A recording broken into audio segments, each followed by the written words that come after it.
Hi, Liza. Hi. I'm Dr. Martinez. Nice to meet you. you. So welcome to the counseling room. I am one of our primary sports psychologists here at Lipscomb University. I hear you've been dealing with some aggression stuff, and I'd like to talk to you about that today. Yes, yeah, I've been a little bit confused. You know, my coach tells me to be more aggressive, but then he gets really mad at me when I have penalties, so I just need some help navigating what to do. Right, so we're going to completely break down aggression and what it is exactly, because there is technically stuff like that's good aggression. That's what we call assertiveness. And then there is also bad aggression, which is the intent to harm somebody when they don't want to be harmed, which is, 99% of the time. So could you give me some examples of the difference between aggressive and assertive behavior? Sure. Ball!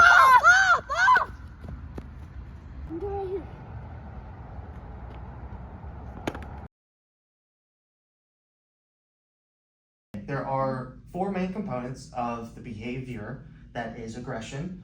One, it's a behavior. Two, there must be intent behind behavior. Three, the intent must be to cause harm. And number four is that the person or the player must be trying to avoid that harm. And there are two types of aggression. There is hostile aggression and instrumental. With hostile aggression, it sort of plays into what we just basically defined as aggression, where the primary intent is to harm somebody. How have you experienced that during your gameplay? I would say during a game when another player tries to intentionally foul me, and I feel like they're being really, really rough. Where instrumental aggression comes in, where the goal is not to intentionally harm the other person, but to gain a sort of competitive advantage against them. Say like whenever you're trying to win the ball, so you sort of put your shoulder into it. There is no intent to harm the person, but you are asserting yourself in order to achieve a goal. And I would say the biggest difference between hostile aggression and instrumental aggression is that the hostile aggression has a sort of revenge component to it. Usually, like you said, you were fouled, therefore you now feel the need to foul back. Let's take a look at a few theories of why athletes become aggressive. Okay. So in my notes here I have three. There's the intrinsic theory, the social learning theory, and the revised frustration aggression theory. So in the intrinsic theory, which ironically has been disproven, there was a myth that we have a natural aggressive urges that must be released, which is not realistic at all. In reality, there is no scientific support for this. In the social learning theory, it says that we learn aggression from watching. Naturally, we're not aggressive, in our own nature, but like from seeing other people do it, we become more aggressive. Mm-hmm. For example, young players copying aggressive pros, but this is also reinforced by praise and rewards. And then the last one is revised for frustration aggression theory, which is frustration increases the likelihood of aggression, which is very true, but only when social cues suggest it's appropriate. Yeah, when I was younger, I feel like I would definitely copy the aggressive behavior of the people who I looked up to in sports. Exactly. So let's go ahead and look into the three factors that play into this aggression equation.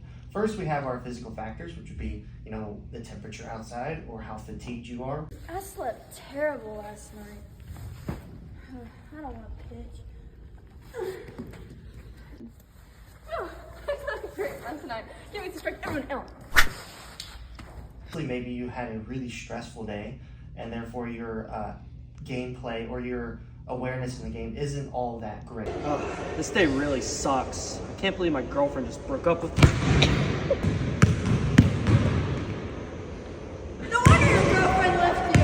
There are also personal factors, whether or not your personality is ego-oriented, or from past experiences that would also play a factor into the equation. And then there are situational factors, which I personally think probably played the biggest role, which would be like the score of the game, whether or not it's a rivalry game, whether or not the venues are crowded, and whether or not your coach is like yelling at you or your parents are yelling at you, and whether or not your teammates are also working together as a group or like individually sort of like separating.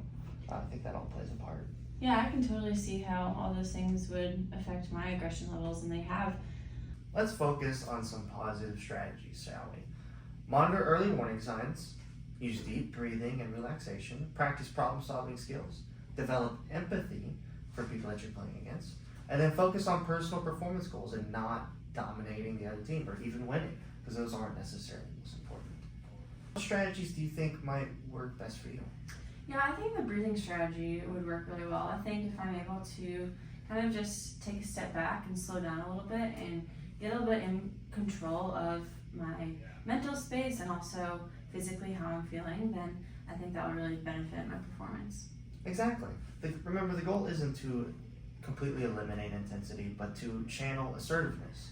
Well, thank you so much. This has been super helpful, and I think I'll be able to really implement it into my training and my games, and I think it will really have a positive outcome. Yeah, and thank you for coming here and learning a little bit about what I do on a daily basis.